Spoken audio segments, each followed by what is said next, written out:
Good morning viewers. आज हमारा गोवा में डे 4 है एंड हम लोग अभी जा रहे हैं साउथ गोवा में एंड बट हम थोड़ा लेट हो गए यहाँ से निकलने में। तो अभी बज रही 8:30 एंड हम नीचे थोड़ा ब्रेकफास्ट कर लेते हैं। रास्ते में फिर कहाँ क्या मिलेगा आई डोंट नो। तो ये हम नीचे जा रहे हैं नाश्ता करने, उसके बाद हम जाएंगे मापुसा बस स्टैंड, क्योंकि हमारे पास अभी कोई व्हीकल नहीं है क्योंकि हमने ऑलरेडी दे दिया था कल सुबह। कार रेंट करना है, देखते हैं उसका प्राइस ठीक लगा तो कार ले लेंगे, अदरवाइज हम बाइक ले लेंगे। रास्ता सही है तो बाइक से भी जा सकते, there is no worry. But ये है कि थोड़ा रात में लेट आए तो 2 आवर्स का रास्ता कार में अच्छा लगता है।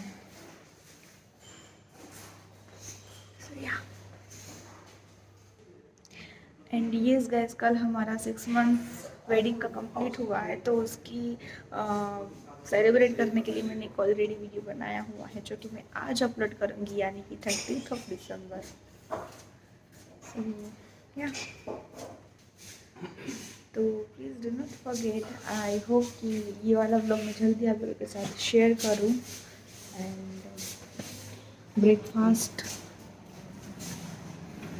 ब्रेकफास्ट में हमारा लक नहीं लगा क्योंकि उन्होंने बोला कि अभी तक स्टार्ट नहीं हुआ है। सो अभी हमें चल के जाना पड़ेगा टिल मापुसा बस स्टैंड। अभी देखते रास्ते में कुछ मिलता है तो हम बैठ जाएंगे उसमें।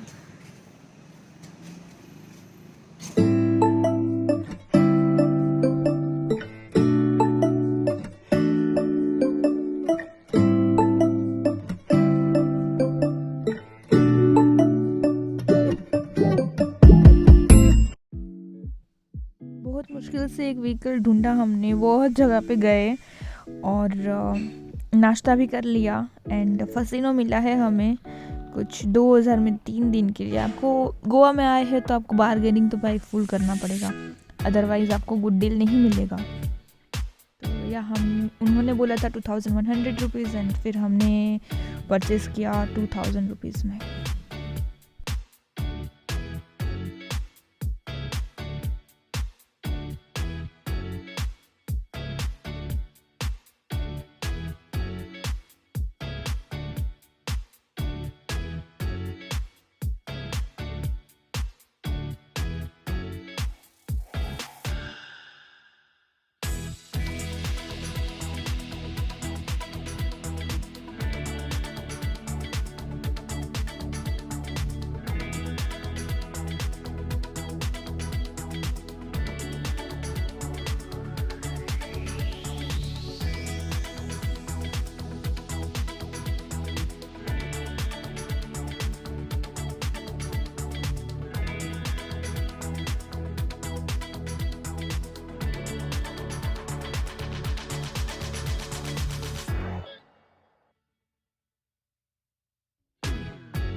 तो गाइस सीन ये हुआ कि जब हम शिवा वाटरफॉल पहुँचे तो पता चला कि ऐसा कोई प्लेस वहाँ पे हमें गए तो कुछ मिला नहीं। फिर हमने वहाँ पे लोकल पब्लिक से भी पूछा तो पता चला कि वो मानसून में आप जाओगे तो बहुत सही रहेगा, विंटर में नहीं मज़ा आएगा उतना।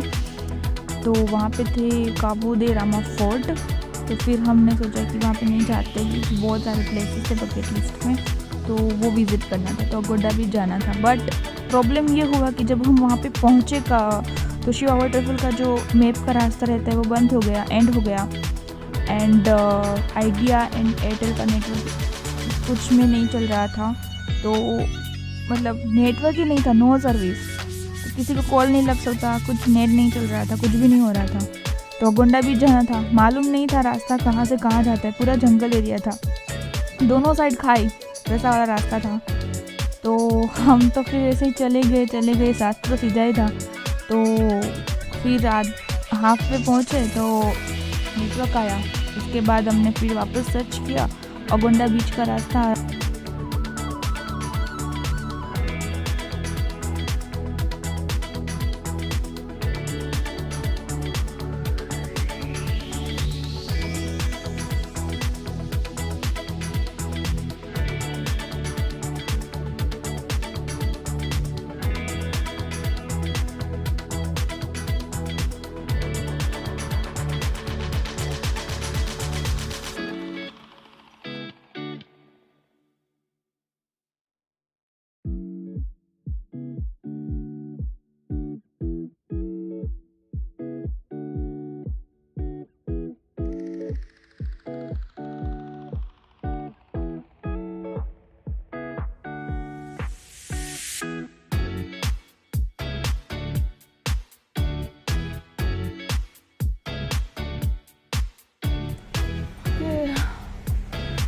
We left Agonda Beach and now we are heading towards Bigfoot.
हम फाइनली बिगफुट पहुंच चुके हैं। थोड़ा नींबू पानी भी हमने पी लिया, ज़्यादा ही हेडेक हो गया था कि ना ट्रैवल हमने किया 2 व्हीलर। एंड ये म्यूज़ियम शाम के 6 बजे तक ओपन रहता है। I will show you house it. तो यहाँ पे पहले तो ये आर्ट गैलरी आएगा। आई डोंट नो मुझे अंदर शूटिंग करने देंगे नहीं देंगे, शायद तो अवेलेबल होना चाहिए। And there is a ticket counter, you have to purchase first. Please wear a mask. बहुत ही फेमस जगह है। And will show you the ticket price exactly.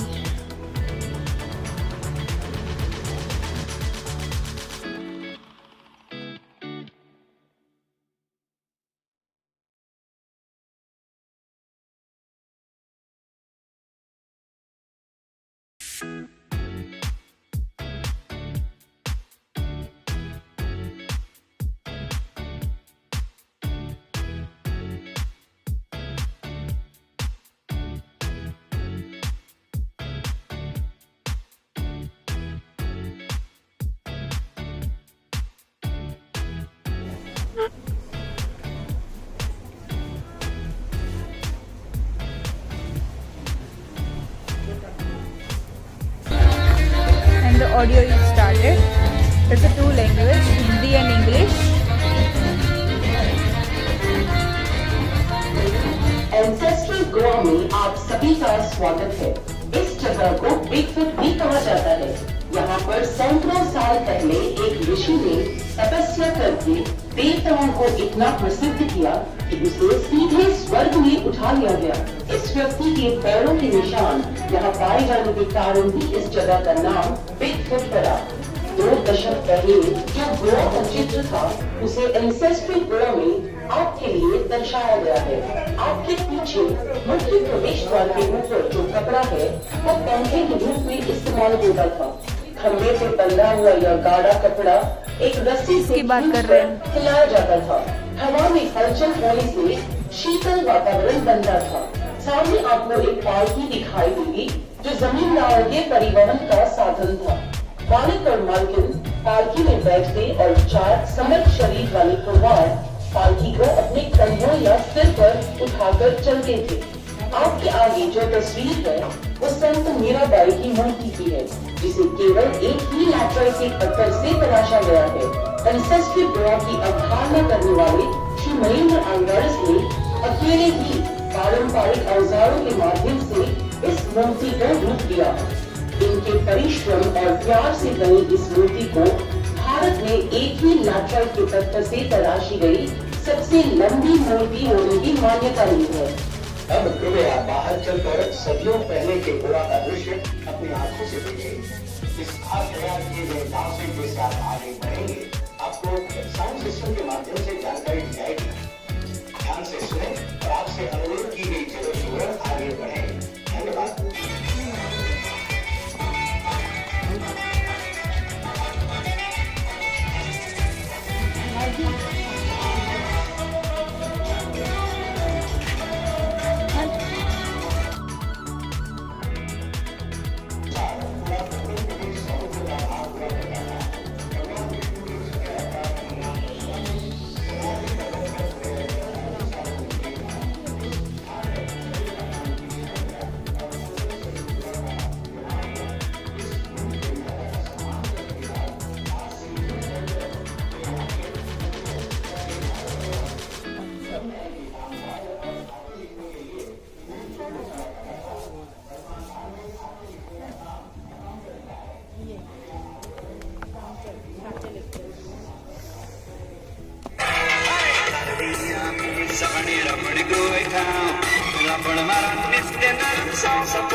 नमस्ते, मैं दामिया हूँ, यहाँ का मछुआरा। सर, आप लोग मुझे इस तरह घूर घूर के क्यों देख रहे हैं? मेरे आवरण की वजह से? अरे बाबा, ये तो हम गोवा वासियों का बरसाती चढ़ावा है। पूरी तरह ताड़ के पत्तों से बना ये चढ़ावा हमें बारिश के पानी से और कड़ी धूप से ही बचाता था। पूरी तरह प्राकृतिक होने के लोग सच में थे ना पर्यावरण के अनुकूल। वास्तव में गुजरे जमाने में हम गोवावासी प्रकृति पर ही निर्भर थे। हमारे खान पान में भी प्रकृति से मिलने वाले उत्पाद का ही उपभोग होता था और हमारा सबसे मन भावन है मच्छी। आपकी दाहिनी तरफ थोड़ा आगे 2 मछुआरे जाल लेकर समुद्र की ओर जा रहे हैं। उनके कपड़ों से स्पष्ट पता चलता है कि एक हिंदू है और दूसरा क्रिस्ती।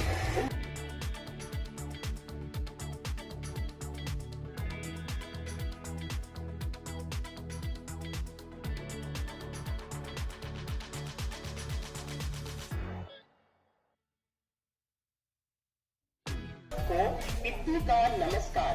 मैं गोवा की मच्छी बेचने वाली हूँ। मैं घर घर जाकर मच्छी बेचती हूँ। मेरे कपड़ों से मुझे आसानी से पहचाना जाता है। विशिष्ट खुले हुए आस्तीन का ब्लाउज और स्पष्ट आकृति की फैली हुई स्कर्ट। ये भाग उस जमाने के कुछ घरों और व्यवसायों को दर्शाएगा जो समुद्र तट के पास होते थे। पीछे देखिए, नारियल छिलने वाले काम पे लगे हैं।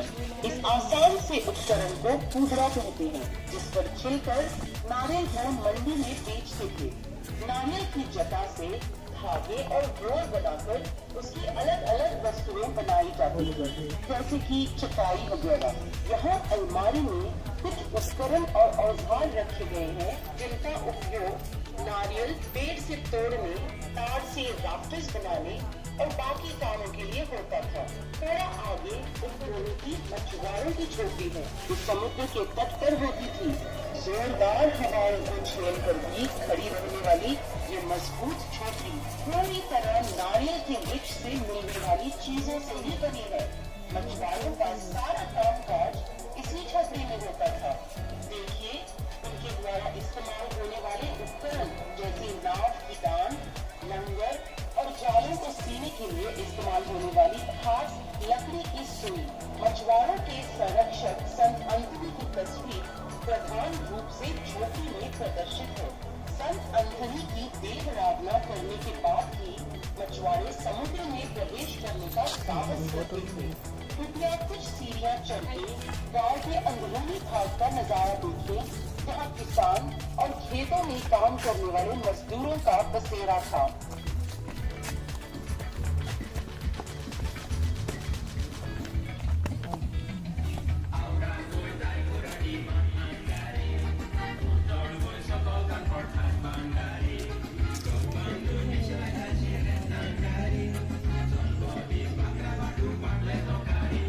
सीढ़ियां चढ़ने के बाद दाहिनी ओर जुआओं का घर है, जिसकी दीवारें मिट्टी की बनी हैं और फर्श पर गोबर का लेप लगा हुआ है। परंपरानुसार जो कपड़े वो पहनते वो बालकनी में लटकाए हुए हैं। महिलाओं का कापड़ और पुरुषों की काष्टी। एक ही आकृति में पाया जाने वाला ये कापड़ 3 रंगों में पाया जाता है। जुआओं की पत्नी कातरीन लाल रंग का कापड़ पहनकर बालकनी में बैठी चावल चुन रही है। गोवा में किसान संतुष्ट रहता था। उसके होठों पे गीत और दिल में उमंग भरी रहती, जिसे वो गानों से अभिव्यक्त करता था। उसके गानों को संगत देता घुमट, एक प्रकार का तबला जिसे मिट्टी के मटके के एक भाग को चमड़ी से ढककर बनाया जाता था। घुमट का इस्तेमाल हर धर्म और जाति के उत्सवों में होता है।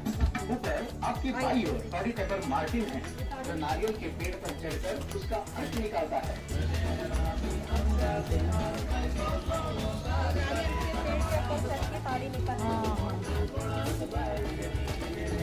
उसके एक हाथ में नारियल के अर्क से भरा हुआ बर्तन और दूसरे में हाथ दराजती है, जिससे वो ऊपरी पत्तों को तराशता है। इस नारियल के अर्क से गोवा का अमृत बेनी सारभूत होती है। आपके पीछे गौशाला है, जो हर घर में पाई जाती थी। जमीन खोदने के सारे उपकरण जैसे हल, मिट्टी बराबर करने का लेवलर आदि यहाँ प्रदर्शित है। हर गाय या बैल के गले में अलग घंटी बंधी रहती थी, ताकि किसान उन्हें घंटी की आवाज से पहचान सके। क्या आपकी नजर कांच के गिलास में रखी हुई बीड़ियों पर पड़ी? ये अलग अलग प्रकार की बीड़ियाँ कटहल, केले या कूड़े के पत्तों में तंबाकू को लपेट कर बनती थी। यहाँ गौर करने वाली बात यह है कि हर गौशाला के ऊपर कचरे का कवच रखा जाता था। मान्यता ये थी कि इस कवच का पशुओं पर शांत नावों को जल रोधक बनाया जाता था। आपके आगे एक क्रॉस है। इस प्रकार के चिन्ह आपको जहाँ कहीं भी दिखेंगे। इनका उद्देश्य होता था या तो किसी इंसान की मृत्यु के स्थान पर स्मृति के तौर पर या सुनसान जगहों पर, ताकि यात्रियों को इस बात से आश्वासन हो कि भगवान उनको साथ में।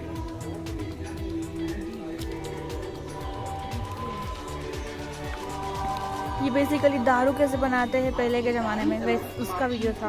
आप उसमें बैठकर गोवा की स्थानीय लॉ होली का अनुभव ले सकते हैं।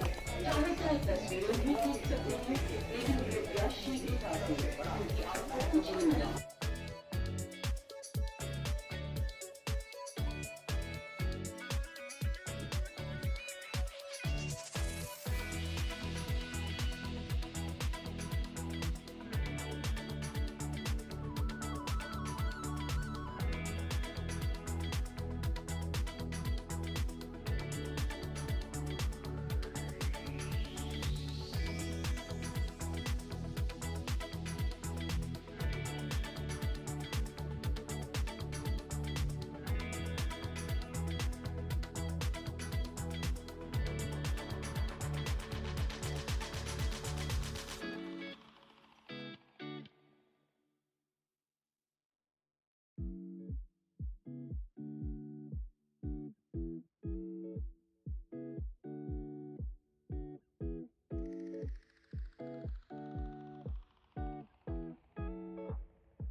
लता के घर के बाजू में फूल बेचने वाली औरत शब्दुले फूलों का हार पिरो रही है। उन दिनों जब तक बालों को फूलों से संवारा नहीं जाता तब तक औरत का पहनावा पूरा नहीं होता था। शौक से कहना पड़ता है कि आजकल फूल महिलाओं के बालों में कभी कभार ही दिखते हैं। उसके बाजू में गोविंद का घर है जो बुनावट करता था। उसकी सेवाएं बहुत ही आवश्यक थी क्योंकि उन दिनों प्लास्टिक की तो रचना ही नहीं हुई थी। गोविंद बांस से टोकरे, चटाई और भी बहुत सारी कामकाज या घरेलू इस्तेमाल की वस्तुएं बुनता था। आपके नजदीक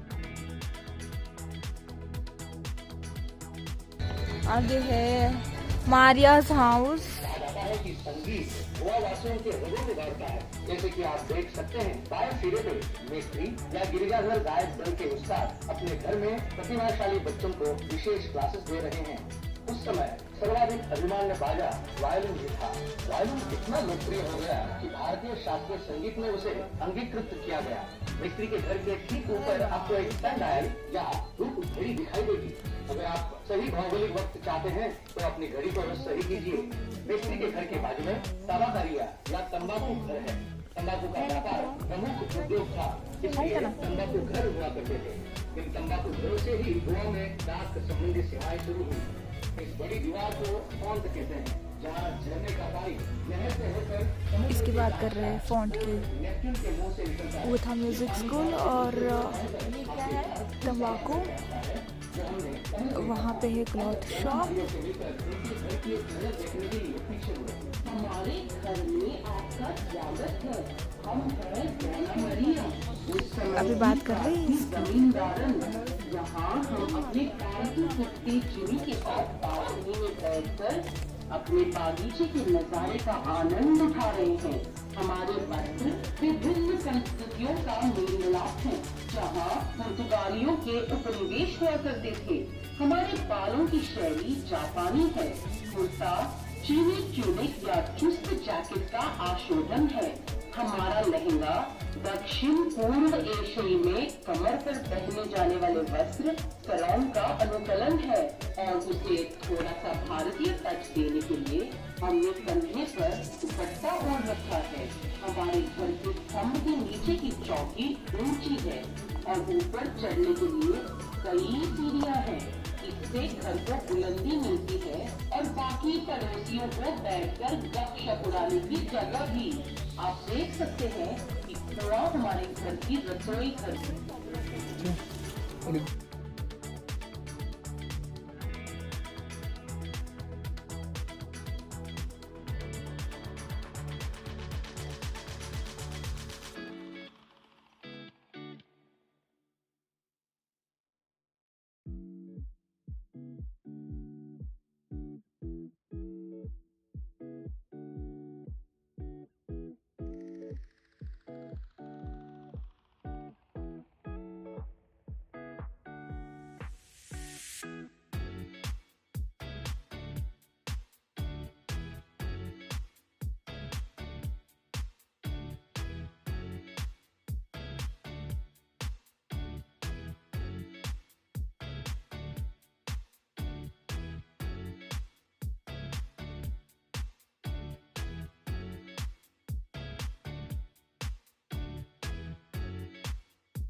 नामक पौराणिक स्थान पे आपका स्वागत है। इन 8 तस्वीरों द्वारा चित्रित की गई कहानी में आपको चट्टान में पाए गए पग चिन्ह का नाम इस जगह को पढ़ने की जानकारी मिलेगी। ये कहानी एक दौलतमंद आदमी महाशय उससे खाना, कपड़ा और पैसे मांगते तो ये काम करने के लिए बहुत आलसी थे। ऐसा ही एक आदमी था पुरम, जिसने महावर का सारा धन चुराने की साजिश रची। उसने अपने ऊपर जो भाग्य आने का नाटक किया और महावर से मदद मांगी। महावर इतने दयालु थे कि उसे मना नहीं कर पाए, लेकिन उसकी लालच का कोई अंत नहीं था। वो और अधिक पैसे मांगते गए। महादेव ने जो कुछ उसके पास था सब पूरन की मदद करने में लगाया। अंत में महादेव के पास देने के लिए और कुछ नहीं बचा। पूरन ने उसे अपना घर बेचने पर मजबूर किया और वो पैसे भी हड़प लिए। महादेव और उसकी बीवी बेघर होकर सड़क पर उतर आए। फिर एक दिन महादेव की पत्नी बहुत बीमार पड़ गई, लेकिन कोई उनकी मदद के लिए नहीं पहुंचा। जिनकी मदद करने के लिए महादेव ने अपना सब कुछ त्याग कर दिया, वे भी उसकी मदद के लिए नहीं आए। उसकी पत्नी मर जाने से महादेव अकेला पड़ गया, लेकिन महादेव का विश्वास अटूट था। वो जगह जगह घूमकर जितना हो सकता लोगों की मदद करता। उसकी निर्भर स्थिति में भगवान उन्हें सपने में दर्शन देकर पूछते हैं, क्या तुम पूरन से अपनी संपत्ति वापस हासिल करना चाहते हो? महादेव ने भगवान से पूरन को माफ करने की विनती करते हुए कहा कि वो अपने हाल में खुश है। उसके उत्तर से प्रसन्न होकर भगवान ने महादेव को वरदान मांगने को कहा। तब महादेव ने भगवान से एक छोटी सी जगह मांगी जहाँ वो खड़ा रहकर मानवता की शांति के लिए प्रार्थना कर सके।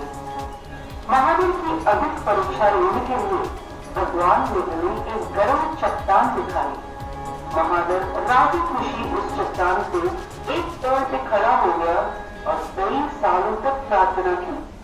उसकी आस्था से प्रसन्न होकर भगवान महादेव को स्वर्ग में ले जाते हैं, लेकिन उसके पैर के निशान उस चट्टान को हमेशा के लिए छूट देते हैं।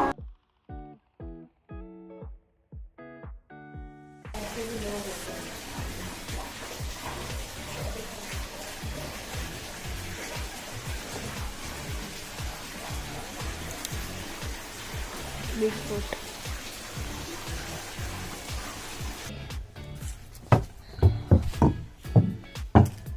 World's most dangerous animal. Yeah, here is the cage.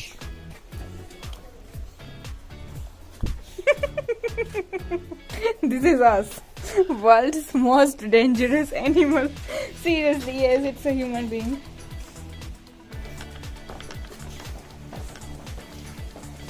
दुनिया का सबसे खतरनाक creature.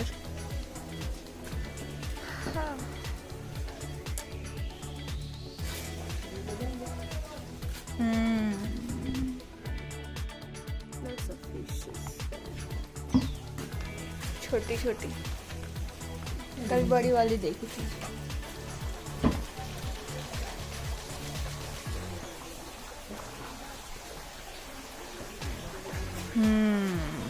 Do you want to be happy? Then go and make others happy. This is true. Chota Bheem, Chota Bheem.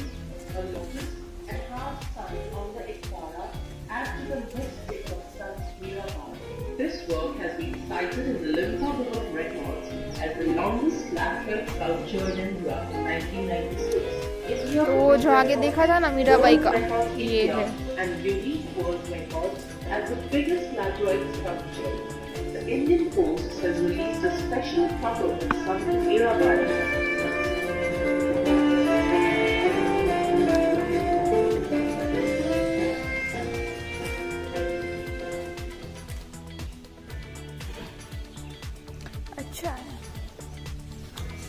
Tools which were used to carve the sculpture.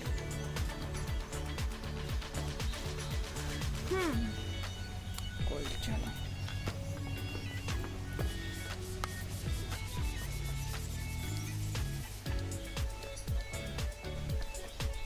Shanti one,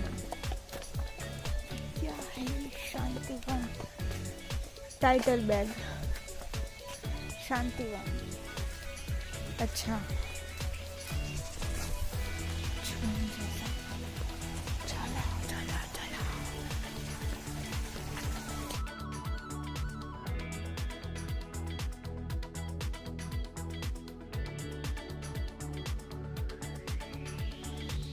so we are done at Bigfoot and now we are heading towards Prestige.